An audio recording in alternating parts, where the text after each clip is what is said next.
look at you lovely faces. I love it. I love it. Welcome to Plymouth's newest open mic new material night, right, guys? We like to call ourselves Plymouth's second best open mic night. Okay, that's right. Thank you for joining us in what is clearly Joseph Fritzl's basement over here. I don't know what's going on over here, but it's pretty interesting setup over here. So anyway, right. So we've got a packed. This is my state-of-the-art note-taking system. It's very. I know. Professionals. You're dealing with professionals. It's a packed night of comedians today. We've got loads of good comedians waiting to do. I think we've got about 8 or 9. I don't know. Barely organised guys. We're going to get there somehow. Okay. So yes, my name's Krishna. I'll be your host today. Some of you might be thinking, Krishna? That's a bit of an exotic name. Krishna's actually one of the gods of the Hindu pantheon, right? One of the big cheeses. He's essentially, right, a ripped, blue-skinned stud, riding a bull, shooting things with a bow and banging fair maidens. So it's fair to say my parents screwed me the fuck over, isn't it? Let's be honest, all right? It's like one of you guys calling your kid Thor, okay? That guy's either going to be an Instagram model, right, or a school shooter. Right? Very rarely in between, very rarely. I think I'm in between. You're laughing at my jokes, so I can put away my AK-47, can't I? Alright, you're safe. You're really safe. I'm also very well aware right off the bat, the way I talk doesn't really match the way I look. I'm a little bit posh, really. I'm quite a liberal guy, but frankly, I sound like I want to send myself back home. It is a problem. It's a big problem, guys. But anyway, enough of me and my boring intro. It's time to get some proper comedians out here. Time to set some ground rules then, alright? This is an open mic new material night. All these comedians you see on TV, Jimmy Carr, Michael McIntyre, I hate him, I don't know why I've mentioned him. Anyway, oh God, some originality. But that's how they start. They go to these nights, they develop new material, they speak, and some of it works, some of it doesn't, some of it's more funny, some of it's less funny. So do bear with them, try and be supportive, try and laugh, try and have a good time. You all ready for that, eh? Yay! If you're ready to have a laugh, go woo! Jesus, I was going to say they had a hard time, but you got a good time, guys. You got a good time. All right. Also, final point: no heckling unless the comedian directly invites it. We're trying to be nice. We're trying to be fun. But let's do it. Give me a shout. Whoop, whoop, whoop. Awesome. Let's get our first comedian on. A fantastic comedian. His name's Charlie Barnes. Let's go. Hello. You having a good night? Yeah. Splendid. Now, we got any couples in? No.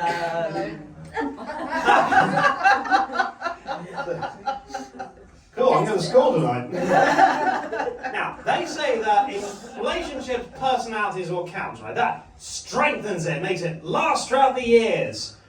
Well, my girlfriend's schizophrenic, so I'm spoiled for choice. I got 2 sets of feedback about that joke. One positive, one negative. And they're from the same person.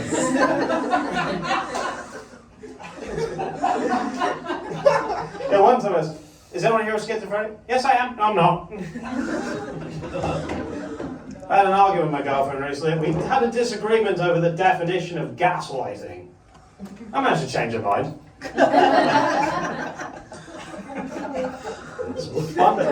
There's one time I got her a finger trap for her birthday. Funny enough, that's what she calls her genitals. Oh, Jesus.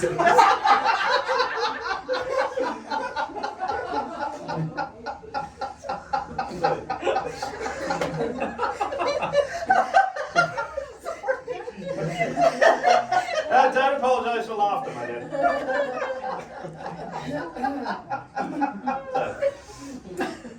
So quite a bit happened this year.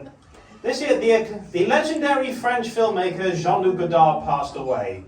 He was quoted as saying, "All I need to make a film is a girl and a gun." Oh, thank God he didn't work with Alec Baldwin. Fair enough. Too soon? So, I was reading a piece in The Independent as a "Why I feel sorry for fans of the Smiths." Bitch, try being a Lost Prophets fan.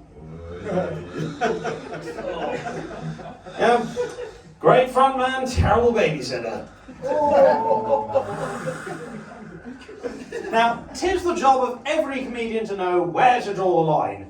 I do, it's right there in the lavatory.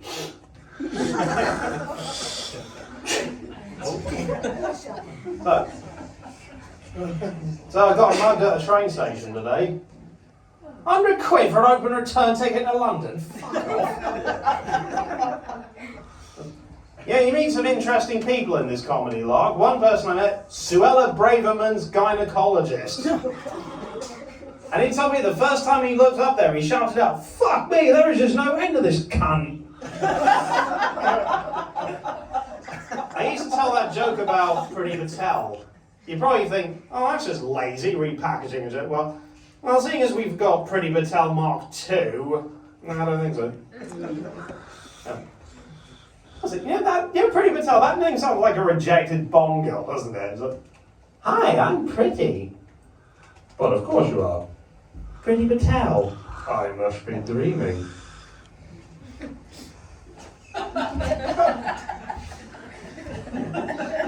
So it's been a funny year for comedians, all the cancellations and shows getting interrupted and Mother Week ending and I'm wondering just the way comics used to be. Like, the great Bob Hope, who when he performed on stage he had a golf club with him. That was his prop, his trademark. Funnily enough, nobody ever heckled or invaded his set. I'm taking no chances. I'm buying a shotgun. So you heckle me, motherfucker, you better be funny. Did you know that there are people in some parts of the world who are so dedicated to social causes, they protest by setting themselves on fire? Hey, there's a strategy for today's quote-unquote activists. So, you protest by throwing perfectly good produce around. Come on, children do that, for fuck's sake. Show me you are really committed. Get the gasoline. You might just actually raise the intelligence level in this country. If people protest by throwing soup and milk around it, I'm sure our homeless and starving population are well behind them there. That's it. So, here's something I did recently. I have written a television pilot. Thank you. It's about a couple who want children, they're not having much luck, so they adopt a child, and the child turns out to be a zombie. I call it Raising the Dead.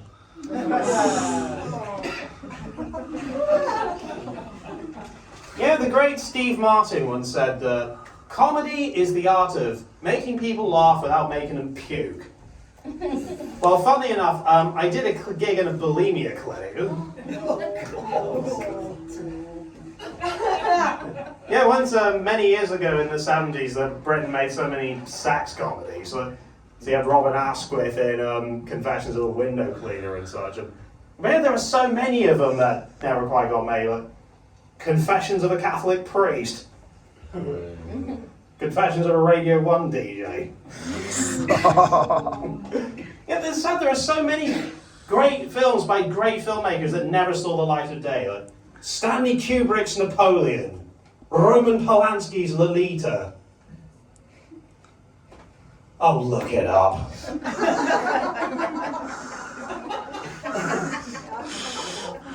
So, we've got anyone from Bristol? Okay, anyone been to Bristol lately? Yes. Right, so, a few years ago they changed the name of the Colston Hall to the Bristol Beacon. People arguing, well, we want it changed because we want to disassociate ourselves with a terrible person who committed terrible crimes in our history, who's a monster. Yeah, I got 2 words for you, pal. Savile Row. Good. I live at Hitler Avenue. You don't hear me whining about it.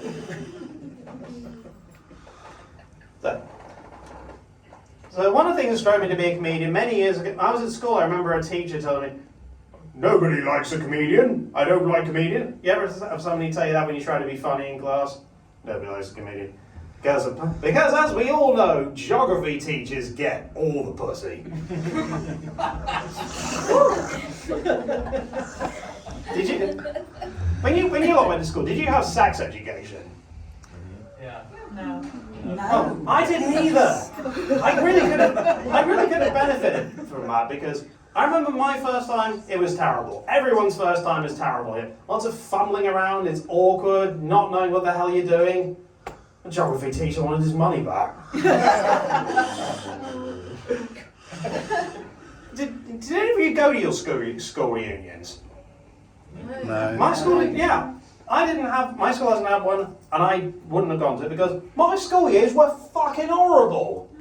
Oh yeah, I really want to relive acne, social awkwardness, ostracization, being shouted at, playing rugby in the freezing fucking cold, not knowing how to talk to girls, rejection, avoiding the janitor. What if you went to one of those schools where you get beaten up by nuns for thinking about girls?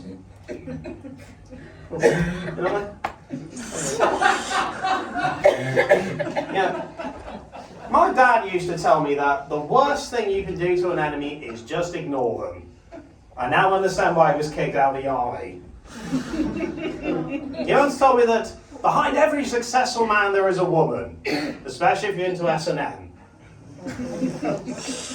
My mum used to say that there's no such thing as a free lunch, and then her soup kitchen closed.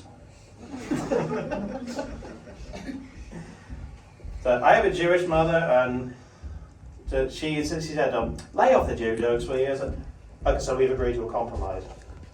I'm saving them all up for the next Labour conference. Here's a phrase I've found annoying. When you correct someone's grammar, because being British, we insist on words being pronounced and spelled properly. Now, apparently that equates Nazism, apparently. Because, as we all know, there was a special wing in Auschwitz reserved for people who misuse apostrophes. The other phrases I find annoying are like indecent assault. The star was accused of indecent assault. As opposed to what?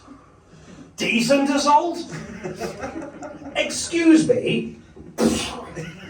I'm so sorry. Needless to say, having a conversation with somebody, and then they say that, well, needless to say, and then they resume talking. But what if it's needless to say? What are you fucking saying there, man? What do I think about this? Well, needless to say.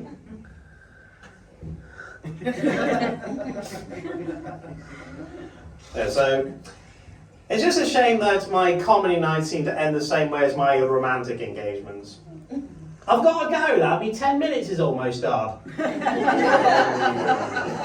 So, ladies and gentlemen, if you found my voice annoying, how do you think I feel? I'm the poor cunt who's stuck with it. So I'll leave you with some great words of wisdom I was given. People who live in glass houses should really change estate agents. Thank you very much. Good seeing you.